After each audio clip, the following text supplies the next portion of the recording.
افغانستان د کرکټ ملي لوبډلې د سختو ورځې اوپنر بیټسمین محمد شهزاد محمدي په اړه لاندې معلومات لیدونکو ستړي مشئ هیله ده تاسو بخوئ. محمد شهزاد محمدي په انګریزي کې محمد شهزاد محمدي یا MS شهزاد ورته وایي.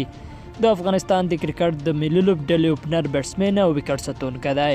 شهزاد محمدي چې د افغانستان ملي ټیم تکړه او خطرناک اوپنر او فعال وکټ ساتونکی بلل کیږي. د افغانستان لپاره ډېرې لوبې کړې دي چې د لوبو په اړه معلومات یې په دې ډول دي. ملي لوبډله کې لومړنۍ لوبه یې په 2009 میلادي کال کې د افغانستان لپاره وکړه. ODI لوبه یې د اګست په 10 د نیدرلند خلاف په 2009 میلادي کال کې وکړه. د محمد شهزاد محمدي کمیس نمبر 22 او اخرنۍ 20 د جنوري په 20 نیټه د زیمبابوې خلاف په 2018 میلادي کال کې وکړه. د T20 کمیس نمبر یې بیا 22 دی. محمد شهزاد محمدي د ننګرهار ولایت په افغانستان کې زیږیدلی دی. 28 کاله عمر لري.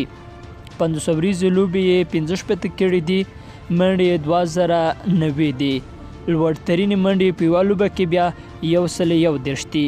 اوسط د منډو 33.7 دی. 20 ورځو لوبو په برخه کې بیا نوموړي 44 لوبې کړي دي. 1208 منډې کړي دي. لوړترینې منډې بیا په یوه لوبه کې 118 دي.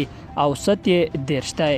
درنو قدرمنو لیدونکو دا د محمد شهزاد محمدي په اړه وروستي معلومات چې تاسو ته مو درکړل دا چې شهزاد محمدي اوس مهال په افغانستان کرکټ ملي لوبډله کې ځای نه لري. د لوبې لپاره نه اخیستل کیږي.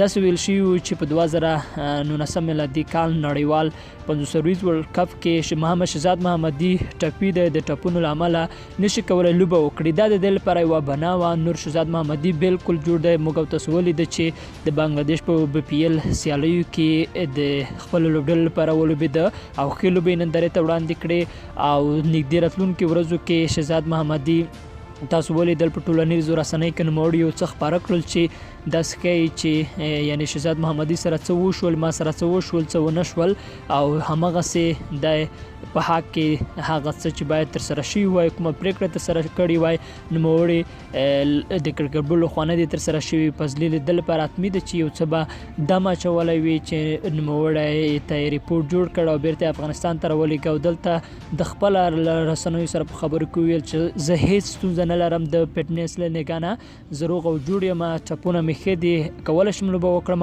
خو دا چې له ما سره داسې وشول نو دغه بله خبره ده. نو شهزاد محمدي تر اوسه همداسې پاتې دی. د افغانستان د کرکټ ملي لوبډلې د سختو ورځو بیټسمین دی. ښه لوبه کوي، ښه جذبتي لوبه کوي. افغان ملي لوبډلې ته یو ښه پایل ورکوي. هیله ده چې د شهزاد محمدي په اړه دغه پرېکړه چې دوی کړې ده چې باید شهزاد محمدي ته په لوبو کې ځای نه ورکول کېږي، باید راتلونکي 20 ورځو ورلډ کپ کې او نورو سیالیو کې د آیرلینډ خلاف باید شهزاد محمدي ته چانس ورکړل شي. په دې هیله د دوستانو ویډیو مو خوښه شوې د نورو ویډیوګانو لپاره زموږ چینل در سره سبسکرایب کړئ.